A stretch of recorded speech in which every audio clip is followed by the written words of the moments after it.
Kad je kaciga na glavi, avantura počinje. Prvi put kad sam se popeo na kran, bilo je uzbuđenje veliko. Veliko uzbuđenje. U biti nisam ni znao šta me čeka. Sa zemlje je to drugčije izgledalo.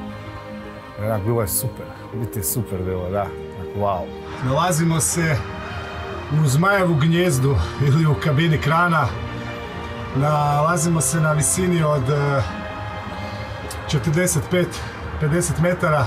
Kaže, kad siđe na zemlju, osjećaj je kao da ondje ne pripada. Kad se ovak viši kran, onda ni ne silazim za pauzu, jer je pauza 30 minuta, dok siđem, pojedem i vratim se, gablec mi izađe na nos. Vrlo hrabro Hrvoje je osim gableca, tablete za glavu, vlažnih maramica, vode i soli, u svom ruksaku visine penje i termosicu punu kave. Kratka nužda ili mala nužda obavljamo u bocu, evo.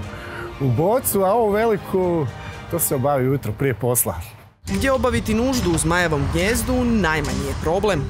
Morate se unijeti u taj posao skroz. Znači, kad popnete se na kran, jednostavno morate sve svoje stvari, probleme ostaviti dole na zemlji i samo se koncentrirati na posao. Kranisti su svojevrsni krem de la krem na gradilištu. Preko njih ide cijela izgradnja. Utovar, ugradnja, premještanje. On je odgovoran za sve ljude, mora gledati da ne bi nekoga ozlijedio. Ako je on jedan, tu je 10-20 ljudi koji gleda svak sebe. Plaće kranista kreću se od 10.000 kuna naviše, a posao je to koji malo tko želi raditi. Početkom 2021. Hrvatski zavod za zapošljavanje kranista, odnosno dizaličara, uvrstio je na popis deficitarnih zanimanja. Mnogi dođu sa željom da bi radili taj posao, no međutim tu većinom prevladava strah od visine i onda ljudi odustanu. Kran se ljulja na toj visini, znači kran radi i ljulja se po teretima i samim time to onda još više stvara onako nekakvu, ajmo reći, paniku kod ljudi. Osobni rekord u visini krana mu je 60 metara, no dodaje, straha u ovom poslu ne smije biti. Pa najstrašniji trenutak koji mi se dogodio na gradilištu, znači krivo su zakopčali teret i teret jednostavno se u zraku otkačio i pao je na svu sreću između ljudi. Evo, takve se stvari nažalost događaju kod neslušnog rukovanja sa teretima i evo.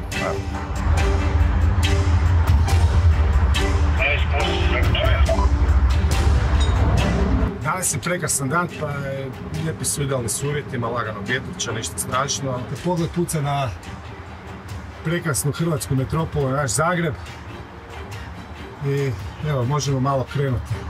S ovako grubom mašinom treba biti nježan, a nema nježnijeg od čarobnih prizora koji se uhvate iz krana.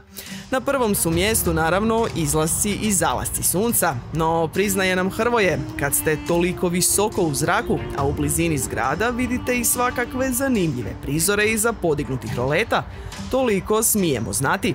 A sve ostalo što se u kranu vidi, u kranu i ostaje. Ovo je posao da bi radili, jednostavno ga morate voljeti. Morate ga voljeti, mora vas zanimati da bi bili uspješni u ovom poslu, da bi ga mogli obavljati kako treba.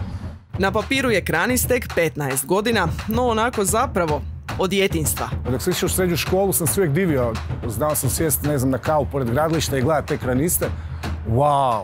Školovao se na Zagrebačkom pučkom otvorenom učilištu, nakon čega se doškolovao za zanimanje kranista. Hrvoje Stojanović živi svoj san. I nema te boli u leđima koja ga može iz njega probuditi. Sjedimo većinom u neprirodnom položaju, jer smo nagnuti prema naprijed i gledamo prema dole i jasno da osjećamo bolove u leđima konstantne. Vi bili kranista? Naravno da ne. Malo je visoko, a i nije mi baš primamljivo. Da, ovisnik sam o adrenalinu, volim visinu, volim dubinu, volim ronit na dah. Volim adrenalin. Zanimanje kranista je posao zbog kojeg Hrvoje i njegovi kolege svakodnevno trpe bolove u leđima, zbog koje godišnje moraju na liječničke preglede, unutar kojih i proći psihotestove, jer samo sekunda u kojoj padne koncentracija ili se izgube živci i strpljenje nekoga mogu stajati života. Da, nakon radnog dana, nakon smjene, osjećaj kad siđete dole, onako super osjećaj. Super, idete doma i na zemlji ste.